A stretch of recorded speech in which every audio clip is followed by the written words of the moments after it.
It was a cold Monday morning in downtown Atlanta. The clouds hung low, casting shadows over the city like the judgment that was about to fall on someone who never saw it coming. A black woman, in a fitted charcoal suit and blood-red heels, stepped out a matte black Range Rover. Her walk? Confident. Her eyes? Sharp like a hawk circling its prey. Her name was Monica Davenport, and today she was about to walk into a storm in her own building. Before we continue, hit that subscribe button, turn on your notification bell to get notified for more, and share this video with your friends. Where are you watching from?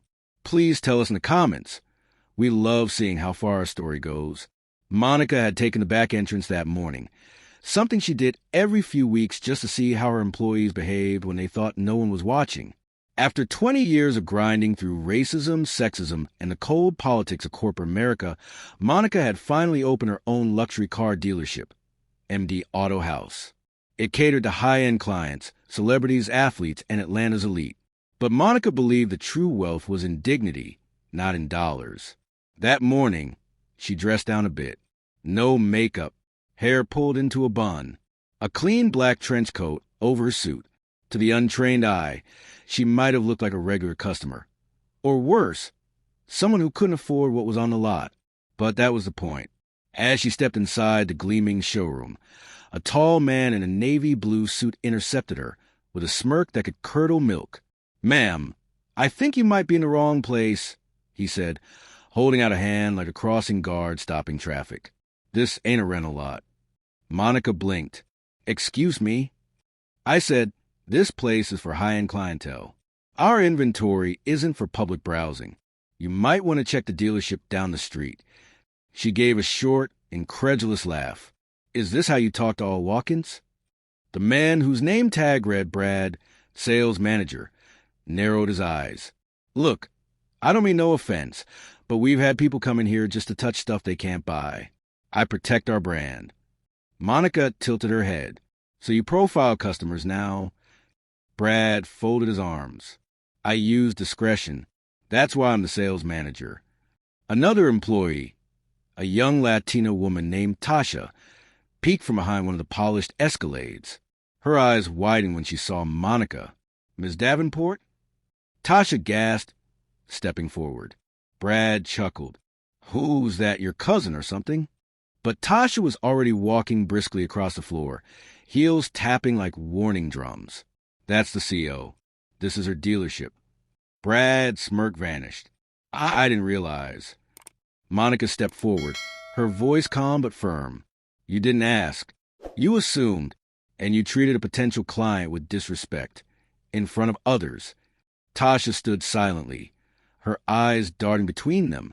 The rest of the showroom had fallen into a frozen silence. "Please, Miss Davenport, I wasn't trying to be racist." Monica asked, raising an eyebrow. "Elitist?" "Both." Brad swallowed hard.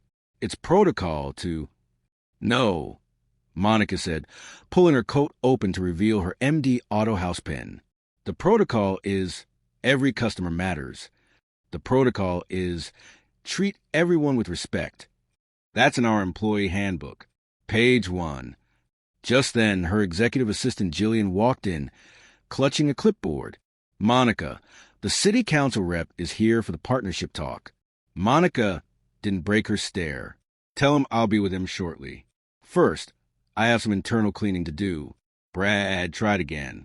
"Ms. Davenport, I need this job. And I needed employees who don't judge people by skin tone or clothing. But here we are." Monica turned to the floor team. "Everyone, please gather around." They came quickly, nervous, curious, wide-eyed. This man just disrespected a customer. That customer happened to be me, but it could have been any of you, or your mother, your friend, your niece. She paused. This dealership was built to be different. I started MD Auto House because I got tired of being ignored, mistreated, and underestimated. She looked directly at Brad. "Effective immediately, you are relieved of your duties. HR will process your final pay. You're dismissed." The room was dead silent.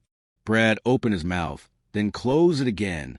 He picked up his things, head bowed, and walked out without another word. Tasha exhaled, clearly shaken. Monica turned to her. "Thank you for speaking up."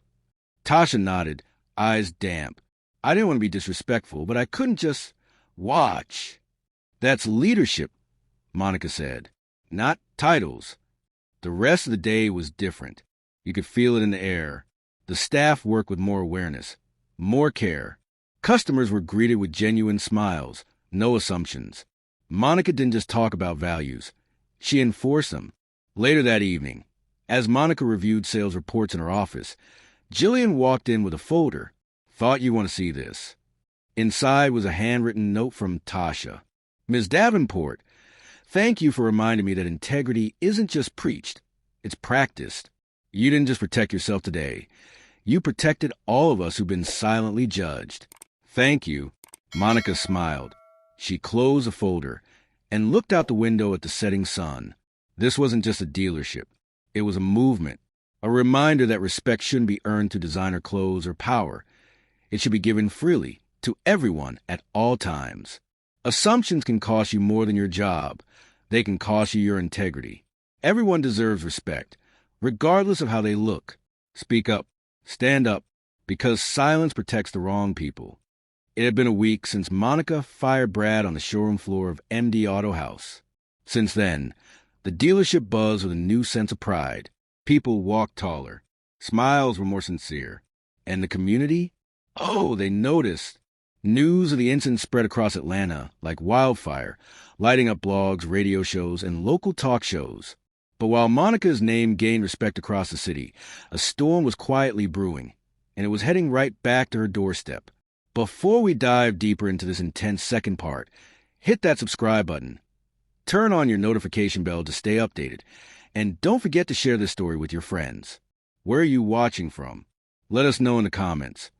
We love to see how far our stories travel. The storm had a name: Trevor Langston, a high-profile real estate mogul, respected by politicians and feared by competitors. But more importantly, he was Brad's uncle and a major investor in Monica's expansion project. With Brad out of the dealership, Trevor had gone silent. No return calls, no signatures on the pending lease agreements. And now, he was requesting a private meeting. Monica sat in the conference room of her dealership, arms crossed, eyes sharp. Her legal advisor, Dana, sat beside her. Across the table, Trevor walked in like he owned the building. Dressed in a sharp gray suit, he didn't sit immediately. He just looked at Monica with a half smirk. "You really fire my nephew in front of everyone?" Monica leaned back in her chair. "I held him accountable for how he treated people." Trevor finally sat down. "He made a mistake." "He made a choice," Monica corrected. Trevor exhaled, brushing invisible lint off his sleeve. "You know, Monica, I supported your dealership not just because it had potential, but because you carried a vision.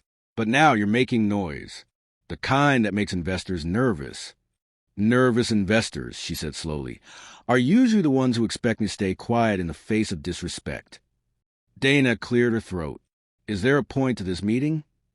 Trevor chuckled darkly. "Oh, there's a point. I'm pulling my investment. Effective immediately." Dana shifted in her seat. Monica didn't blink. "I suspected you might," Monica said calmly. "That's why I lined up backup financing last week. You see, this business, it's not built on one man's money. It's built on values." Trevor's smirk faded. Monica continued. "Your nephew judged me by how I looked. You're judging me for defending myself. But this dealership, it's still here, and it's not for sale." Trevor stared at her for a long second, then stood up. "You're going to regret this." Monica stood too. "Maybe, but I won't regret standing on principle." Trevor walked out, his footsteps heavy with anger. But Monica, she stood taller than ever. She didn't just survive the storm. She stood right in the middle of it and held her ground. 2 weeks later, something unexpected happened.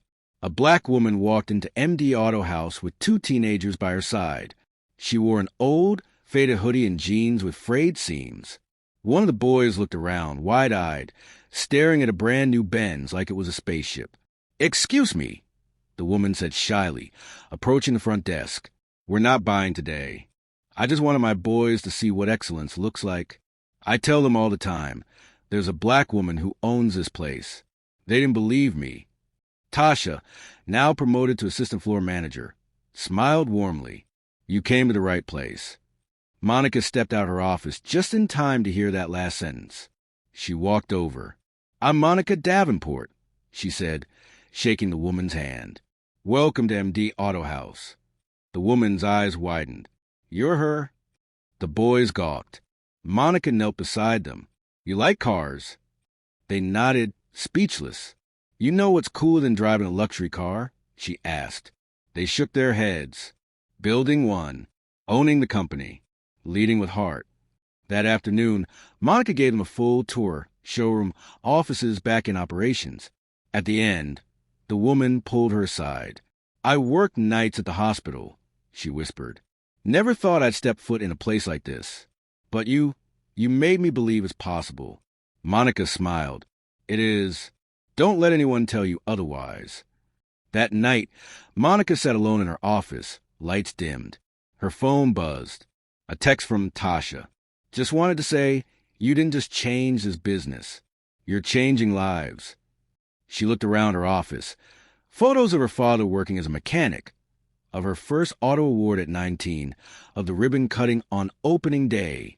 Every moment had led here, but just as she was about to turn off the lights, the receptionist called her line.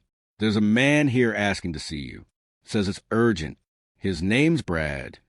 Monica's heart skipped. Send him in. Brad entered, no suit this time, just a plain shirt and jeans. He looked humbled. Ms. Davenport, he began, standing awkwardly near the door. I came to say thank you, and to apologize. Monica said nothing. I lost a lot these past few weeks. My uncle cut me off. No one's hiring me. My name's been dragged, but I see now I deserved it. Still no response from Monica. I was arrogant. I thought I was protecting your brand. But really, I was protecting my ego. You gave me a lesson I didn't know I needed. Thank you for that. Monica finally stood. And what will you do with that lesson? I'm going back to school, studying HR and ethics. I want to be better than the man I was. She nodded slowly. That's a start. As Brad turned to leave, she added, if you stay on that path, maybe one day you'll build something of your own too. He nodded, then exited into the night. True power isn't in position. It's in purpose. Monica didn't just fight for herself. She protected a culture. She reminded us all that real leadership means standing tall even when it's uncomfortable. Because sometimes doing what's right costs you, but it also sets others free. What would you have done if you were Monica? Let us know in the comments. Don't forget to subscribe, like, and share this video with someone who needs to hear it. Turn on your notifications so you never miss a powerful story like this.